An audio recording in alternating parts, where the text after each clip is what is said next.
Obila osekuom tiyo gi teko mathoth kuom jopiny e kinde mag ng'anyo. Ma oyangi e kinde romo mane obagi kod riwruok mar Amnesty International kaachiel kod IPOA kar dak ma Nyalenda manitiere kaunti ma Kisumu.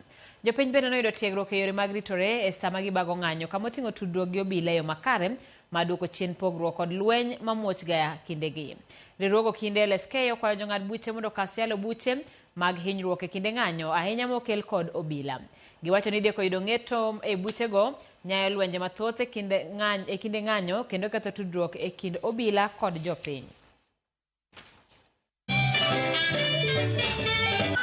More power to the people of Nyalenda, more power. Wabiro loso gi police, nkech police emosabedo ka gin rog kendo ndalo mang'eny waneno ka gihinyo ji sa asaya ma ji owuok ng'anyo.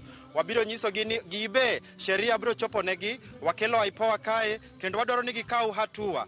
Pok waneno ga Kisumu kae police mora mora momaki motere court kaluwore gi wach ng'anyo. Omiyo wan kaka oganda wabiro mondo wakwedgi e wang'gi, wanyisgi ni pod wabiro dhi mbele gi ng'anyo samora mora madwarre to kendo gibe nyaka gipuonjre tiyo gi kaka chik dwaro. We are here to tell the police that excessive use of force goes against the constitution. We are here to tell the police that they must follow the law and not orders from above.